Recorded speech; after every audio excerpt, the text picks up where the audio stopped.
ఏపీకి నూతన ఆవిష్కరణలు ఎంతో అవసరమని ఏపీ ఉన్నత విద్యామండలి చైర్మన్ హేమచంద్రారెడ్డి అంటున్నారు. రిపోర్ట్. ఆంధ్రప్రదేశ్కు నూతన ఆవిష్కరణలు ఎంతగానో అవసరమని రాష్ట్ర ఉన్నత విద్యామండలి చైర్మన్ ఆచార్య హేమచంద్రారెడ్డి అన్నారు. నూతన ఆవిష్కరణలు యువత చేపడితే నిధులు త్వరగా సమకూరుతాయని అన్నారు. నేటి విద్యార్థులు చదువుకుని ఉద్యోగాలలో చేరడమే కాకుండా పరిశ్రమలను స్థాపించి పలువురికి ఉద్యోగాలను కల్పించాలని సూచించారు.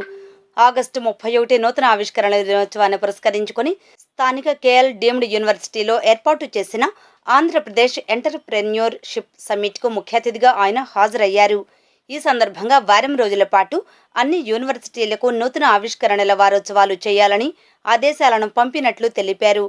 కేఎల్యూలో ఉన్న ఏసీఐసీ, కేఎల్ టిప్ ఫౌండేషన్లు నూతన ఆవిష్కర్తలను బాగా ప్రోత్సహిస్తున్నారని అన్నారు. కార్యక్రమంలో రాష్ట్ర ఉన్నత విద్యామండలి vice chairman Umamaheswari, varsity vice chancellor doctor G Parthasarathi Varma, pro vice ఛాన్సలర్లు doctor AVS Prasad, doctor N Venkatram, registrar doctor K Subbarao, MHS dean doctor M Kishore Babu, R and D director doctor K Sarath, ICIC CEO V Ramanakanth, KL టిప్ సిఇఓ అలోక్ గోవిల్, మేనేజర్లు బాబు హరికృష్ణ, టి మహేష్ గౌడ్ తదితరులు పాల్గొన్నారు.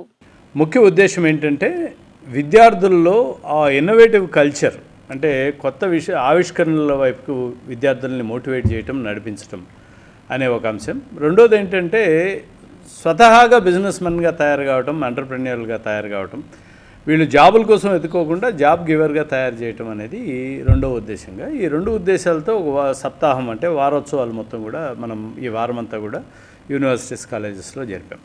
ఇవాళ కల్మినేషన్ ఎండ్ ఆఫ్ ఇట్ 31 ఆగస్టున KL యూనివర్సిటీలో entrepreneurship summit అని చెప్పి దానికి తగిన ఎక్స్పర్ట్స్ని మనం తీసుకురావటం జరిగింది. ఆహబ్ సిఇఓ ఈశ్వర్ వచ్చారు, అండ్ రాజేష్ వచ్చారు సిఐఐ యంగ్ ఇండియన్స్ నుంచి, వందన సిఐఐ యంగ్ ఇండియన్స్ నుంచి వచ్చింది, and Anil AP innovation society CEO అందరూ వచ్చారు ఇవాళ. సో బేసిక్గా ఏంటంటే వీళ్ళందరూ కూడా ఇన్నోవేషన్ ఎకోసిస్టమ్ని, ఇన్నోవేషన్ కల్చర్ని మన రాష్ట్రంలో ఎలా ప్రాపగేట్ చేయాలా, ఎందుకు ఈ ఇన్నోవేషన్ ఎకోసిస్టమ్ ఇంపార్టెంట్ అవుతుంది రాష్ట్రానికి అంటే, ఇప్పుడు మనం చూసుకుంటే ఇవాళ ప్రపంచమంతా కూడా ఇన్నోవేటివ్ ఎకానమీ మీద గురించి మాట్లాడుతున్నారు. అంటే పెద్ద పెద్ద ఇండస్ట్రీస్ ఎకానమీని ముందుకు తీసుకెళ్ళటం ఒక ఆస్పెక్ట్ అయితే, ఈ యూత్ తయారు చేసి యూత్ వల్ల వచ్చే ఇన్నోవేషన్స్ వల్ల ఎకానమీ ముందుకు పోవటం అనేది. దీనికోసం స్టూడెంట్స్ని ఏం చేస్తున్నామంటే మేము ఒక పోర్టల్ క్రియేట్ చేసి వాళ్ళకి ఎలాంటి స్కీమ్స్ ఉన్నాయి, గవర్నమెంట్ స్కీమ్స్ ఎలా ఉన్నాయి, వాళ్ళని ఎలా ట్రైనింగ్ ఇవ్వాలా, ఇంక్యుబేషన్ సెంటర్స్లోకి ఎలా కనెక్ట్ చేయాలా, తర్వాత వాళ్ళకి ఒక ఐడియా వస్తే దాన్ని ఒక ప్రోటోటైప్ లాగా, ఒక మోడల్ లాగా తయారు చేయడానికి ఎవరితో మెంటర్షిప్ ఇవ్వచ్చు, ఏ ఇంక్యుబేషన్ సెంటర్కి నెట్వర్క్ ఇవ్వచ్చు అన్న దానిపైన మేము ఇంకా ముందు ఇది మొదటి కార్యక్రమం, ఇంకా ముందు స్టూడెంట్స్ని ట్రైన్ చేస్తూ వాళ్ళకి హ్యాండ్ హోల్డింగ్ ఇవ్వాలని యాప్షి ఆలోచిస్తాం. రాష్ట్రంలో ఉన్న అందరి స్టూడెంట్స్ని, డిగ్రీ వాళ్ళని ప్లస్ పీజీ వాళ్ళని, రీసెర్చ్ స్కాలర్స్ని అందరినీ తీసుకుంటాము. సో మాకు ఆల్రెడీ ఒక పోర్టల్ ఉంది, ఐఐసి పోర్టల్ ఉంది.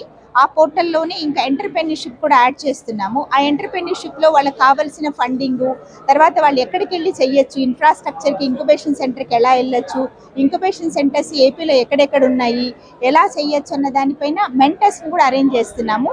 ఎవరికైనా ఒక ఐడియా వచ్చిందనుకోండి, ఐడియాని ఎలా రాయాలి, ఒక ఫండింగ్కి ఎలా అప్లై చేయాలి కూడా మెంటర్స్ సజెస్ట్ చేస్తారనమాట. ఇవన్నీ మేము పోర్టల్లో పెట్టబోతున్నాం. లిమిట్ ఏముండదు, కానీ కొన్ని స్కీమ్స్ ఉన్నాయి. నిధి ప్రయాస్ స్కీమ్లో ఒక ఐడియాకి 10 లక్షలు ఇస్తారు. అదే నిధి సీడ్ ఫండ్లో 50 లక్షలు ఇస్తున్నారు. ప్రిజమ్ అనే స్కీమ్ ఉంది, 20 లక్షల వరకు ఇస్తున్నారు.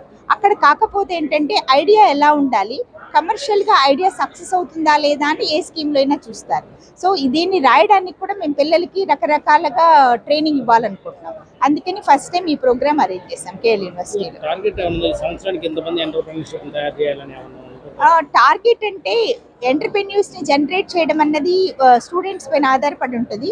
టార్గెట్స్ కూడా అంటే ఫస్ట్ మేము ట్రైనింగ్ ఇచ్చిన తర్వాత టార్గెట్స్ పెట్టుకోవాలనుకుంటున్నాం. ట్రైనింగ్ ఇవ్వాలి, ఫండింగ్ స్కీమ్స్ చెప్పాలి, వాళ్ళతో ఇంక్యుబేషన్ సెంటర్కి కనెక్ట్ చేయాలి. కాబట్టి కనెక్ట్ చేసిన తర్వాత ఆటోమేటిక్గా మేము టార్గెట్స్ పెట్టుకుంటాం.